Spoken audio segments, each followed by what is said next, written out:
This Jocks 94.5 podcast is brought to you by Millennium Satellite and Video. Log on to msbnow.com. TV excellence everywhere. That's Millennium. McElroy and Cubelic in the morning starts now. Welcome back in, McElroy and Cubelic in the morning. Hour number 2 underway right here on Jocks. 8 a.m. Tuesday, August 26th. You can watch live on YouTube. If you missed this morning's meltdown, just put the YouTube on and rewind it. Go watch from the beginning, and you'll see it there. Search Jocks 945. The app is in your app store. Tell your home smart speaker to enable the Jocks skill, and you can always listen that way. All right, let's go to the Higginbotham Hotline. Going to join us every Tuesday at this hour. Thanks to our friends at Craneworks. It's the voice of the Auburn Tigers, Andy Burcham. Lift it, load it, grade it, grind it, move it, haul it, rig it, dig it, Craneworks, Rentalworks, yeah! The big dog's got it. The voice of the Auburn Tigers, Andy Burcham, on Mac and Cube in the morning is brought to you by Craneworks. Lifted, buy and rented, the big dog's got it. Now, Andy Burcham. Andy, some interesting comments from Coach Freeze yesterday just on some of the different players and how they've sort of pulled through camp, and some guys sort of battling a couple of little injuries. But it feels like this team, all in all, fairly healthy heading into this Friday night matchup against Baylor. Yeah, the two exceptions, Eric Singleton, and I think they feel that he's going to be ready for Friday night, the transfer wide receiver out of Georgia Tech. The one I think they're a bit concerned about, and when we saw how important he was to this Auburn team a year ago, is the place kicker Alex McPherson out of Fort Payne. I think he's struggling a little bit with his weight and strength, and that may be a game-time decision on Friday. We talked with Coach Freeze about it last night on Tiger Talk, and he talked about that they're just going to have to wait and see. And if he can't go, it'll be Towns Magoo and Connor Gibbs as the two guys that Auburn uses as place kicker. Hopefully, McPherson's ready to go on Friday. I think that's a concern, I think, for Auburn, to be sure. I was going to ask you mentioned the two that are next, but what other details can you give us to either the competition, the depth chart of how that's looked if Alec were not able to go? Well, I think that both have had good fall camps, and Magoo they both have a big leg. Magoo has a really big leg for Auburn, but struggled during the second half of last year. I think one of those two guys was going to be Auburn's kickoff guy anyway. And maybe Auburn's long place kicker, long field goal guy. So I wouldn't be surprised if it's not Towns, but I think Connor Gibbs has transferred in from Southern Miss, has made a name for himself in fall camp. Now, exactly which guy would step forward for Auburn remains to be seen at this point, but hopefully Alex is ready to go on Friday. When you look at this matchup in particular, and the challenges, we've talked a little earlier about Alabama going on the road to Florida State, now Auburn going on the road to Baylor. What do you think is the most important thing in the first quarter of this game for Hugh Freeze and the Tigers? I think first and second down offensively for Auburn. Auburn does not want to be in third and long early against Baylor and Dave Aranda's defense. Dave Aranda's one of the more highly respected defensive minds out there, did wonderful work at LSU now in his sixth season at Baylor, a team that won 6 in a row at the end of last season before losing to LSU in its bowl game. I think third and long concerns Hugh Freeze. It was a concern for Auburn a year ago, and with the way that LSU runs its defense, third and long could be a problem for Auburn. So I think early on is first and second down. What does Auburn do on first and second down? Whether it's the run game with Damari Olson and Jackson Arnold running the football, or getting the ball to the likes of Cam Coleman and Malcolm Simmons, hopefully Eric Singleton and Perry Thomas, Horatio Fields, I think, who's made a big move for Auburn this year in fall camp and getting ready to head down to Waco. To me, that's the big key for Auburn early on is being successful on first and second down. I know it sounds basic, but that was a problem for Auburn a year ago, those third and long. And then on the other side is getting off the field on third down. So I think those are two of the big keys for the Tigers on Friday night.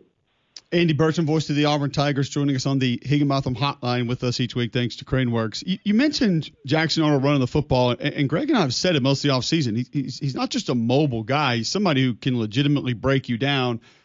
But we heard Hugh Freeze talk about playing multiple quarterbacks. I've heard more buzz in the last week or so about confidence in the next quarterbacks.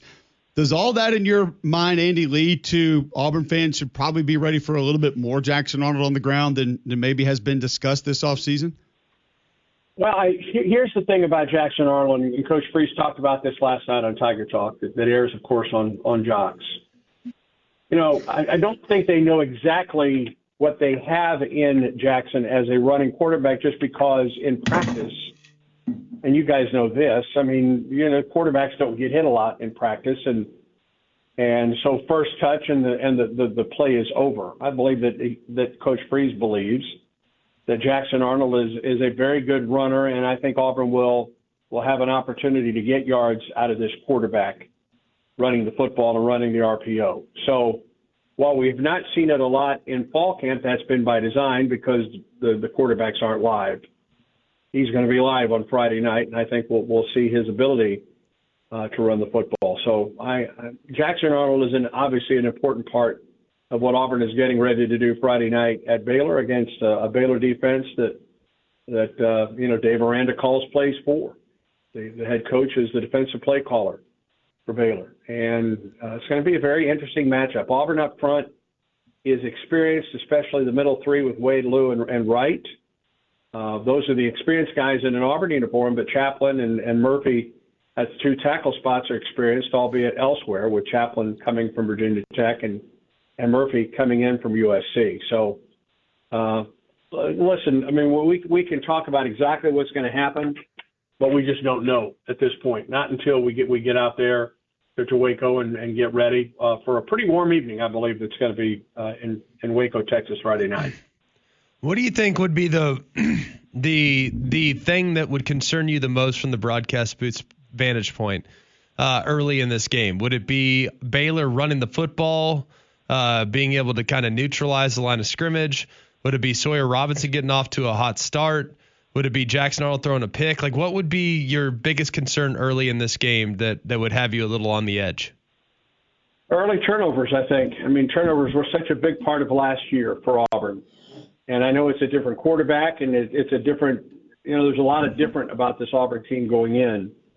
But you think about, especially those games, those first 5 games that Auburn played at home last year and losses to Cal and Oklahoma and Arkansas, and how turnovers at really inopportune time, I'm not sure there's ever an opportune time for a turnover, but I think an early turnover would concern me a little bit, just from the simple fact that, you know, what does it do to the team's confidence at this point?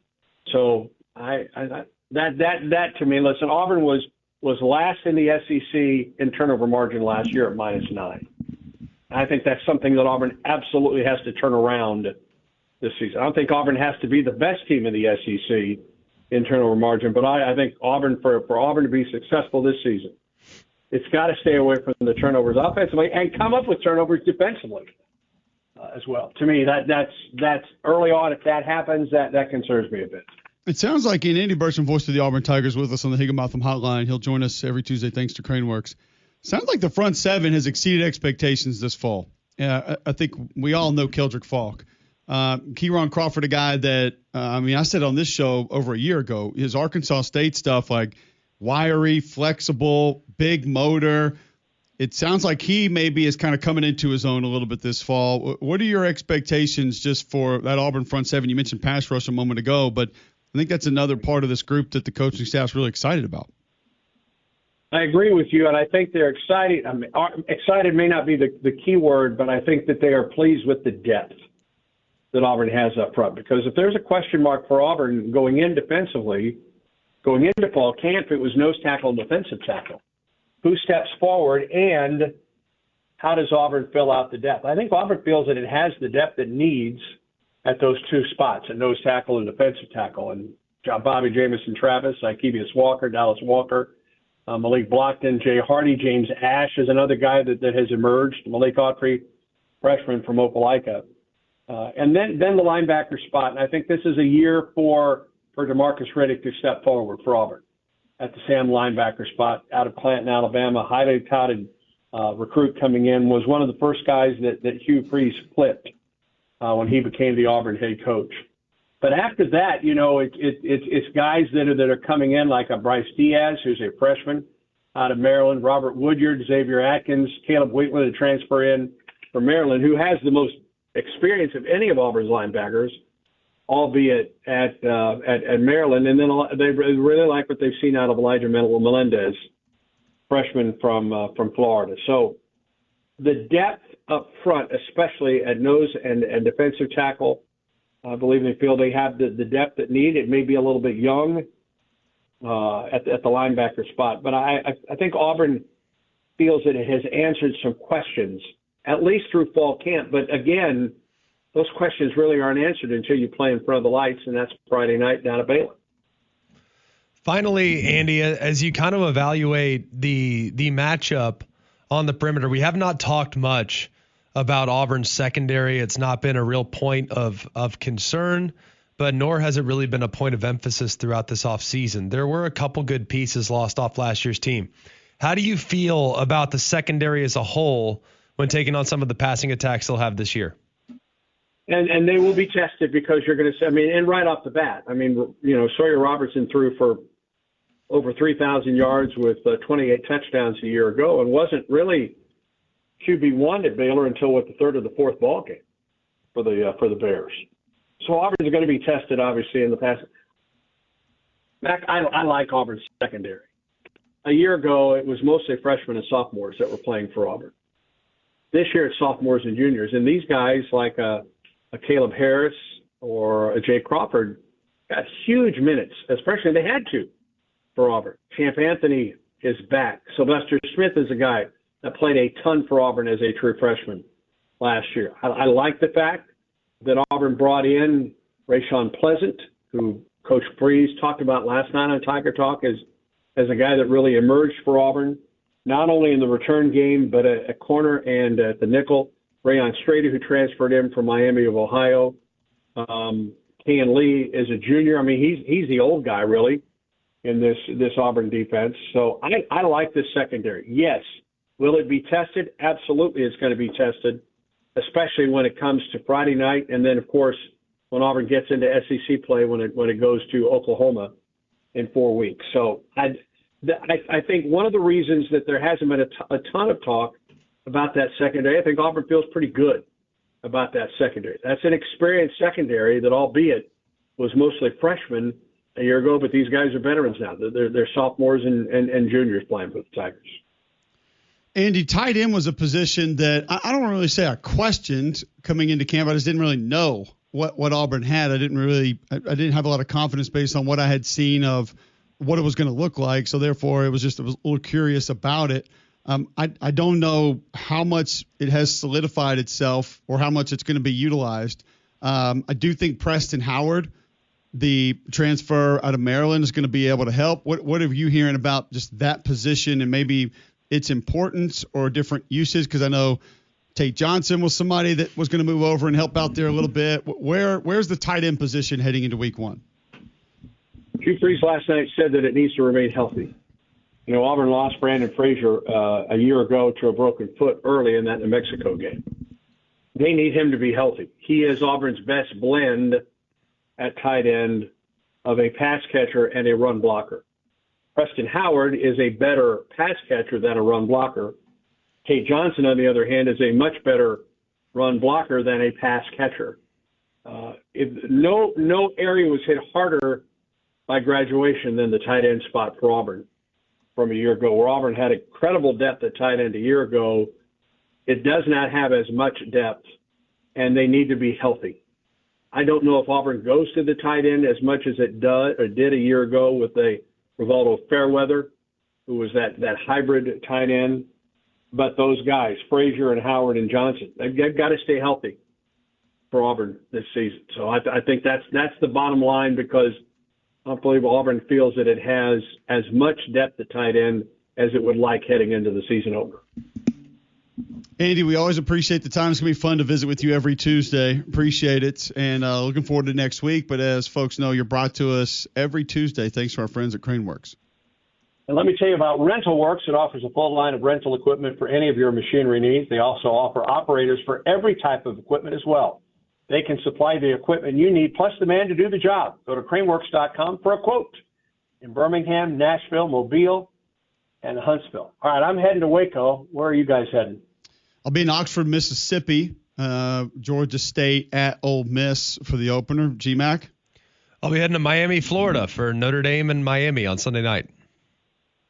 It's two good ones. I hope you guys have safe travels and a great call, and we'll talk to you again next week. Thank you, Andy. Looking forward to it. Andy Take care, Burcham, guys. War Eagle.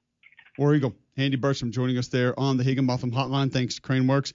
Be on the call for Auburn at Baylor Friday night. He mentioned that quick start that Hugh Freeze had referenced. It's something we already talked about in the show. We'll talk about it a little bit more next right here on Jocks. Go inside Jocks 94.5 on Jocks TV. Morning Jocks, Mac and Cube, three-man front video simulcasts are presented by Bill Smith Buick GMC and Game Day Men's Health. Watch on the Jocks mobile app and YouTube by searching Jocks 94.5 TV. All right, welcome back in. McElroy and Cubelic in the morning. You kind of brought it up there, Greg, as it goes on with the theme that we've been referencing today.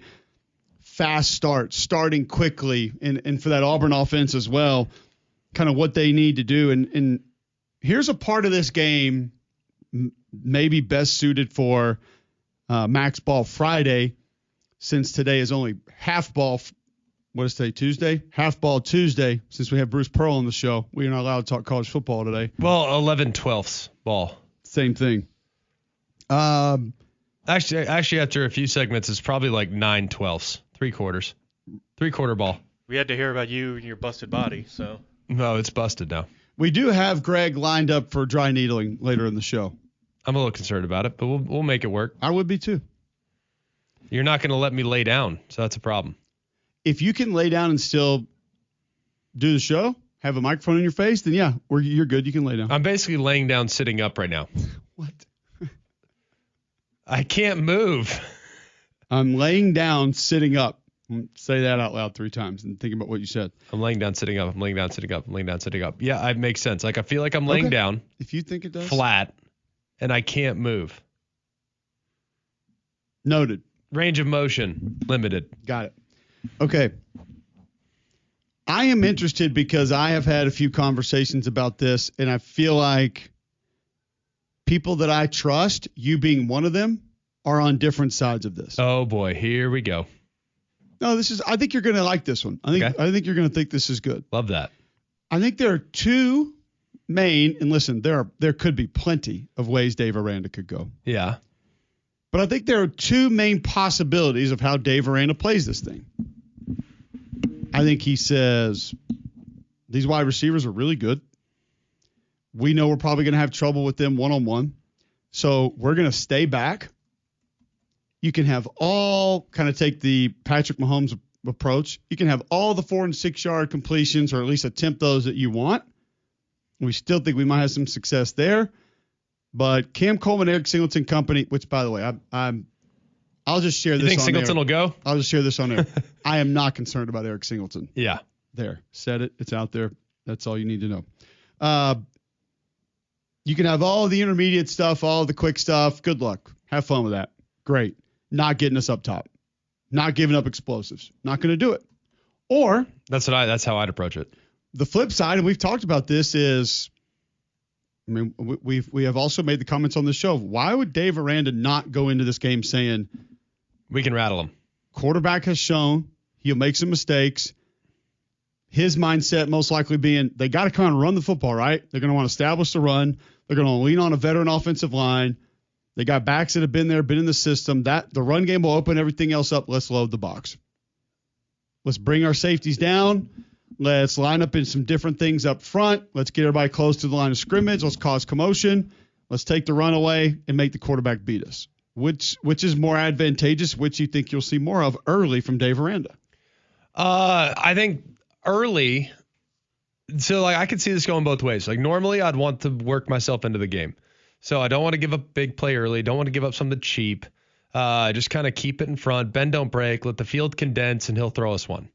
Like, get in field goal range. You already have questions about the field goal kicker. That cool. might be more reason to play off. Yeah, just I mean, I think have all the underneath stuff. I think, yeah, give them some stuff underneath. Or do you play defend, and do you play aggressive defensively and force Jackson to make some throws into some tight windows? See if he's hesitant to pull the trigger. See if he's hesitant to drive it into a tight window.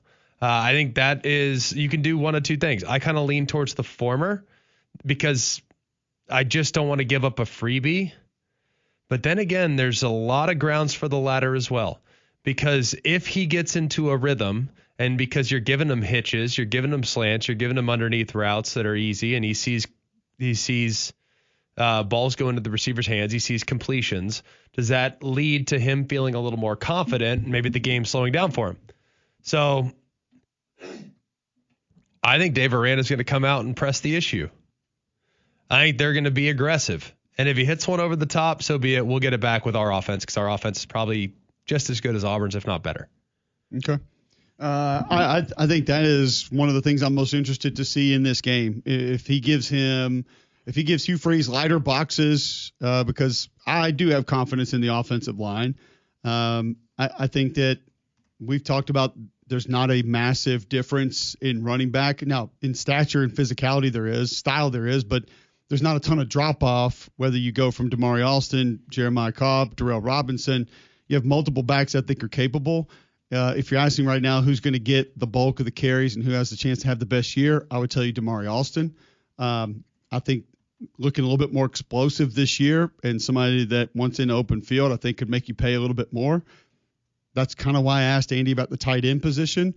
I think Preston Howard going to be a guy they lean on early that gives him a little more athleticism when he does get out in space. But that how Dave Aranda plays it, I'll be interested to see. That's one of my biggest questions going into this game. Do you say, okay, Jackson Arnold, you couldn't let go on the slants last year. Yeah. You couldn't let go in the quick game last year. We're going to give them to you. Prove to us that you could let go of the football. And the other part of that, Greg, too, could be how confident is Dave Aranda in his team as tacklers? If he thinks he has a good tackling team, he can get guys to the ground. I would think that would be more reason to say we don't need to stack the box against the run. We're not giving up explosives. Work your way down the field. And it's the old question we always ask each other, who loses patience first? Because if it's Hugh Freeze or Dave Aranda, based on demeanor, I would probably put my money on Hugh Freeze losing his patience first versus Dave Aranda. Dave Aranda takes me as more the guy that would be just fine, sitting where he is, letting things play out. Hugh Freeze is a little more aggressive in nature of he's going to attack. He's going to go get it. He's going to and I don't know if I have a side of who I think actually loses. I think more times than not defensive coaches do. And that sounds kind of weird to say because usually the offensive coaches are viewed as attack, go get it, go find it. But I think normally your defensive coaches would lose their patience first. I would put my money on Dave Aranda in that matchup. I would agree. I also think Dave Aranda has a pretty mature football team that has kind of lived through the ups and downs, that has lived through some of the challenges of a 2-4 start last year, that has weathered the storm. They've handled adversity better than Auburn has.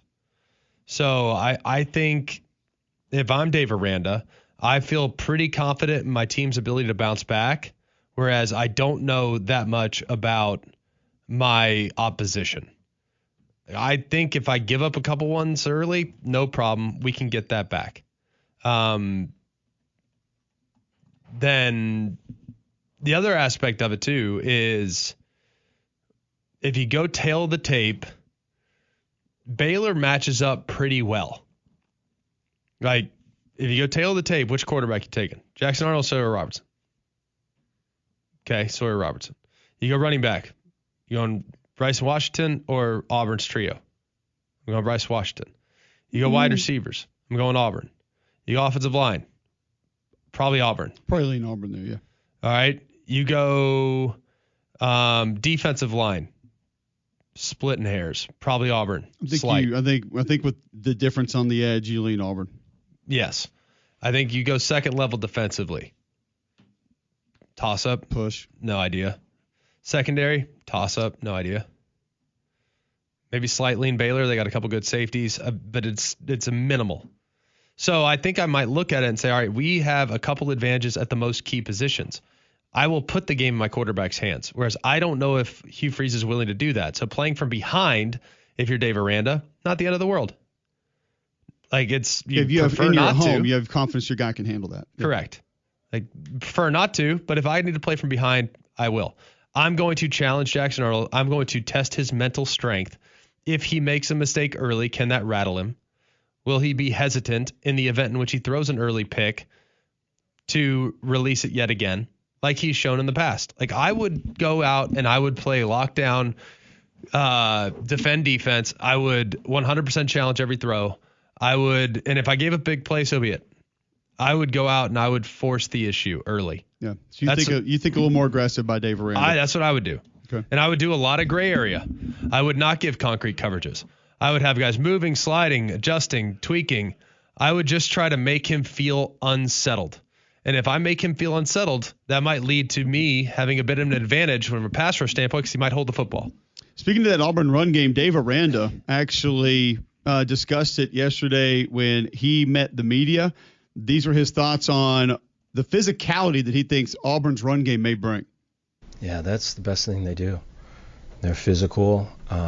They move people. They're bump combos, and so if this is a 3 technique, there'll be a guard that'll post up a 3 technique, and there'll be a tackle that'll just come. And there's countless examples of where that 3 techniques ejected. I mean, it's like watching a car crash. There he goes. And so we can't allow that to be us. There's a bunch of people that have put that on film. Our challenge is to not do that. I think their run game is a downhill run game. They run power without pullers. They'll run counter. And then, they have their beaters. If they see like an odd front, there's things they like. If there's 4 down front, there's things they like. So they are a physical run game, and they got talent at running back. I love that guy. So soft-spoken. I love him so much. I do love the way though and it's a very clean description there. So you'll have a guard that I've never heard of an offensive lineman posting a guy up, by the way.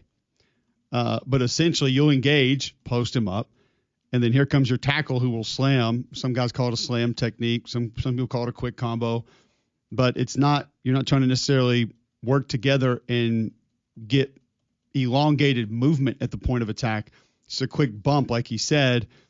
But because that defender is engaged with that guard and it's a quick slam, and you're almost using the quickness and power in which you're going to slam off of him for yourself to be able to bump off to go up and climb to the linebacker, it works a lot of times. And the space created is kind of forcing that defensive lineman to have to worry about a little bit more, and therefore it's easier to sort of bump them to the side. And a lot of times they'll go low. You'll see some of these D linemen in drills. Watch them in warm-ups again if you get to a game early. You'll see a lot of guys they'll be engaged, and then they'll take the big giant pad and they'll keep hitting them on the quads or like right on the hip. And that's because they know these kind of blocks are coming. They have to learn how to defend those. There's one thing Pete Jenkins, who still works with defensive linemen today, probably the greatest defensive line coach in the history of college football, would always talk about were his biggest nightmare.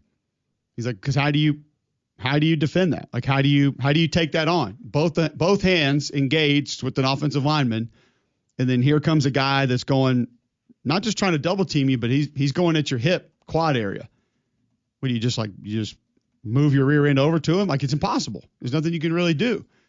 And as Dave Aranda stated, they've seen guys ejected from this. And when you get ejected out, there's a lot of run space there. All of a sudden that linebacker's got a lot of void to fill, and it becomes very difficult. So one of the things that if Auburn can get going, I think also too the stature and quickness. Like Damari Alston might not be big, but he gets north and south in a hurry. He's very much a find some space, put foot in the ground, go towards end zone guy, which is what I like about him. He's not going to be, your grinder breaking tackles for 15, 20, 25 carries, but he's not afraid to get north and south. And if they do get some of those ejections, that's where that Auburn run game, GMAC, I think could sort of get going and gain some momentum. And I think if you look at the run game, it'd be really, really helpful to just take some of the pressure off, force Dave Aranda to make a decision about where his safeties align, force the defense to maybe get in a little bit more predictable spots because you don't want to be short on numbers in an effort to disguise. I think running the football just simplifies everything that you're going to be facing. So it'd be huge if they can somehow figure out a way to get that done. That's why when we have the back and forth about the potential of how you play this, I find it difficult to think that he would sit back at all. Because when you come up and play aggressive against the run, then you can mix and match your pressures, your movement, your confusion for the quarterback. I think those go hand in hand. And having extra defenders near the line of scrimmage, near the tackle box, to be able to, one, disrupt the mind, the vision of Jackson Arnold, two, there to outnumber Auburn's run game, to me, that just feels most advantageous. I get it. You probably don't want Cam Coleman running down the sideline with one-on-one coverage. You probably don't want Eric Singleton with a lot of space catching the football and then being able to maneuver, or downfield. I get those. But as you stated earlier, the quarterback has proven he'll give you the football. Why would you not go out and try to make that happen and try to make that go your way? It's all just it's a part of the chess match. It's going to be really fun to watch on Friday night if YouTube TV gets their act together. Oh, boy. I mean, listen, I'll be in a hotel, so I have other options to be able to get it. It's just that watching it the way that I want to, as far as being able to run it back and see different things multiple times, that could be a bit of a problem. We'll see how that plays out. I don't know where that's going to go. I do know that Polar Bear Services can help you out around your home. Yeah, they're terrific. I've had Wes and the guys out forever. They've been coming out, taking care of my HVAC system. They've been coming out, taking care of my home electrical issues. They've helped me with my plumbing. I'm just always grateful to the experience I have when Wes and the guys come out. That's why anytime something goes wrong, they're the first number I call. And I seldom ever have to make a second phone call because they get it taken care of. They can pretty much, something goes wrong, I'm calling Weston. Hey, can you fix it? Most of the time, the answer is yes. So remember, if you have a problem with your electrical, plumbing, heat, or air, just pick up the phone and call the Bear. It's 205-497-BEAR. It's 497-BEAR. All right, when we come back, we'll hear a little bit more from Dave Aranda, talk more about this matchup with Auburn coming up Friday night. Also hear from Hugh Freeze. That's next on Jocks. The capital of the sports talk nation. This is Jocks 94.5 and JocksFM.com. Birmingham. All right, welcome back in. McElroy and Cubelic in the morning, 8:38. Tuesday, August 26th, right here on Jocks 94.5. Appreciate you being with us. Go find the app in your App Store, iPhone, Android. You can download it for free. That'll take you to the YouTube where you can watch live every morning. Search Jocks 945 on YouTube. Please subscribe to that. And it'll give you podcasts of older shows, older interviews if you say missed Andy Burcham this morning. And you can just listen live. You can also tell your home smart speaker to enable the Jock skill. Bill Smith Buick GMC is the GMC Dealer of the Year, the national champion of GMC dealers. I always appreciate the experience I have when looking at Bill Smith. Just amazing, the deals they have on the lot, like a Buick Encore GX, $5,000 off the sticker price. You can get it for under $25,000. That's a nice economical SUV that is terrific when you look at the price tag. It doesn't get much better than that. You can also go and check out a GMC Sierra SLT, nice trim level, $67,000 is what you pay elsewhere. You'd pay it just $53,000 at Bill Smith. That's $14,000 off the stickers. Deals like that keep people coming back. That's why 75% of their business is repeat customers. It's because you have a better experience when you shop with Bill Smith. So take the short drive to Coleman to be glad you did. You can also shop online, have it delivered right to your driveway at BillSmithBuickGMC.com. You brought him up a little bit earlier. One thing Baylor is going to bring into this game, a veteran quarterback, Dave Aranda, on his QB, Sawyer Robertson, and what he's seen so far through camp. He takes his preparation and he takes his responsibility on the team and in the offense very seriously. And he's been way detailed in his approach, and with him and Spav, and in terms of the work they've done, looking at film and getting on the same page. And what's neat is coming around this year, right? So you're given, hey, I like this, I like that. There's a bunch of that going on, which is cool to see. But I think his ability to kind of stay focused amongst all of the attention is something we've really been talking about since the start of summer, when it really kind of ramp up. Do you think he's getting the credit he deserves right now, GMAC, heading into this game? No, probably not, because I don't think anyone's been paying attention to Baylor. Seriously, like nationally, I think people wrote them off. Most people can tell you about Baylor last year. Seriously, like if you were to poll a group of college football fans what do you think their memories of the 2024 Baylor Bears would be? I couldn't even begin to tell you. That they lost on a Hail Mary to Colorado? Yeah. Probably, right? Like that's maybe kind of what could have been a team that had some chances and didn't take advantage. Yeah. I mean, that's kind of where I'm at. And I kind of look at it and I think to myself, you know what? Why is it that nobody seems to have paid attention to them? Because they started 2-4. They were out of the hunt before the season even really got going. Yeah. And then all of a sudden they start ripping off wins and they start to figure things out offensively. And next thing you know, they're playing as well as anybody at the end of the regular season. But I don't think enough people paid attention to that. So I think there's not nearly enough credit going to that staff. There's not nearly enough credit going to the. By the way, Colorado, BYU, Iowa State, Utah, they weren't the worst losses early last year either. It's not like they're losing to D3 teams. A couple of those teams were pretty good football teams last year. And then you reel off wins against Texas Tech, Oklahoma State, TCU, West Virginia, Houston, and Kansas to finish off the season. So it's a team riding a 6-game win streak heading into the bowl, and then obviously you go down to LSU. So, and then too, I think oftentimes, you know this, we kind of remember, this is unfortunate, we remember teams by their bowl performances. For sure. In some cases, yeah.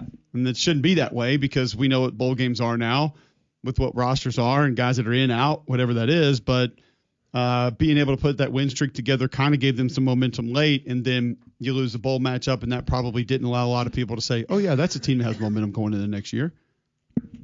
100%. So I look at it, and I do wonder from time to time, like, why do when we constantly devalue bowl games, why is it that we continue to look at bowl performance and draw conclusions about what the team might be the following year? Why is that? That to me is crazy. It's just it goes in line with all the other things in college football that we've talked about. We need to retrain our brains on a little bit, and we've yet to do that. Yeah. We love and also this too, I think, and I think this is kind of fair. We want to make bowl games mean a little bit more. Because I think we know it's our last game for a while. It's going to be our last memory for a while. And I think we all know what they are inherently, and that's fine. It's still live tackle football, and we still love it. But we want to inject these extra meanings into it. That's why people get so mad when the kids say that they're not going to play, or when people say it doesn't mean anything. I get mad when people say it doesn't mean anything, because it does. You're still going out there and competing for your teammates, your school, your coaches, your guys around you. You want to win. And if it's going to be the last one, even just the last one with them, or the last one you ever play, right? Nobody wants to go out with a loss. No. Gosh, no. But it's very difficult this day and age to take what we get in those settings and project it into the following season. Yeah, I think think about so, how too. much has happened since that Baylor LSU game. And not just for those two programs, just in general, college football. Like, there's very little that is the same. Very little. Specifically your neck. My neck is very much not the same. Far from it. The way that you're sitting straight up trying to move yourself around, you almost look like a Star Wars character. It's not funny. Right now. I'm trying my best. I'm not moving very well. Little tight. Little tight. This is how the actors you look who like play. the keyboard player in the cantina. This is how the actors who play Batman feel. They're in that suit and just can't move their head. They're just stuck, and All the way around. a little bit like a Muppet too. I'm Batman. Are you any Haters. better? Are you okay? I mean, I feel like I'm better from this morning when I could barely get out of bed, but Well, you couldn't talk for the first segment of the show, so that's. I feel Well, like we've got some momentum going there. coughing, clearing my throat, a little painful today. But we're gonna make it. We're gonna make it work. We're gonna survive. It's all about the will to win. Gotta make it. It's all about the will to win. Okay. Wait till them dry needles hit. Them dry needles about to bust. I'm ready. All right. We will we'll continue rolling with that. Continue talking about this Auburn-Baylor game as well. Dave Aranda did also mention Jackson Arnold and just kind of what he feels like he's going to get from the Auburn quarterback. A lot of respect for a QB that they have, and we've watched a lot of film of him, whether it's OU or even high school, and got big arm, so he's a big shot guy, and then is confident and collected enough to get checkdowns.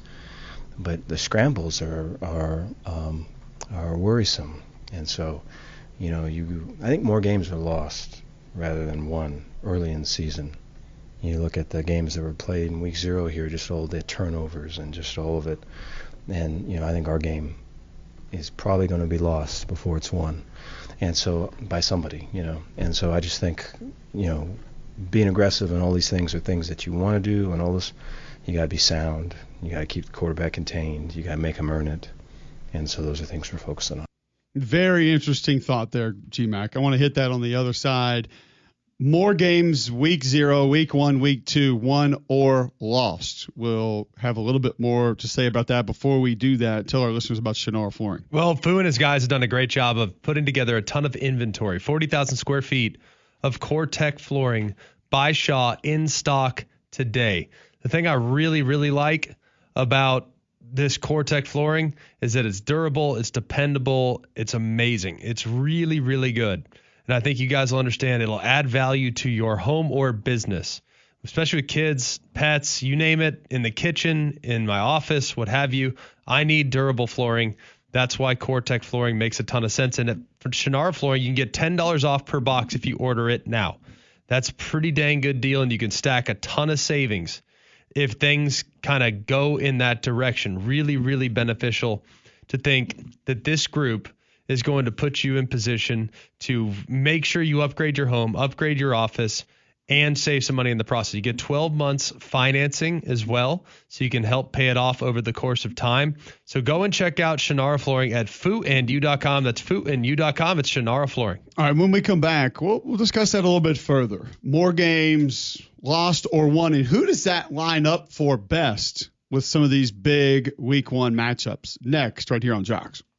Go inside Jocks 94.5 on Jocks TV. Morning Jocks, Mac and Cube, 3-man front video simulcasts are presented by Bill Smith Buick GMC and Game Day Men's Health. Watch on the Jocks mobile app and YouTube by searching Jocks 94.5 TV. All right, welcome back in. McElroy and Cubelic in the morning. Matt White commenting on the YouTube chat. Had to step away. Did anybody get QB12 some relief? We're working on it. Process. Should be in the second half of the 9 o'clock hour. Needles will be out. We're ready. Get ready. He will be stuck. Going straight Hellraiser here in studio. We're going to try. Don't love it, but we're going to make it work. Well, Jeffrey's going to do more than try. He'll get him in. I don't know if it's going to help you or not. What if my muscles are just too tight? You can't even fit the dry needles in. Then it will make for great radio and hopefully television. We can get a camera pointed on it. Oh, just goodness. Jamming that thing. That would not be good. See how that works. I feel good about it. I think I'm going to turn the corner here. Okay. I'm concerned. So. I will admit I'm concerned. We just got to get you out of the garage, get you rolling here. See if we can get things moving. Kind of like how ProLift Garage can help our folks out. Yeah, ProLift Garage, new client here. Really excited to have them on board. They do a great job.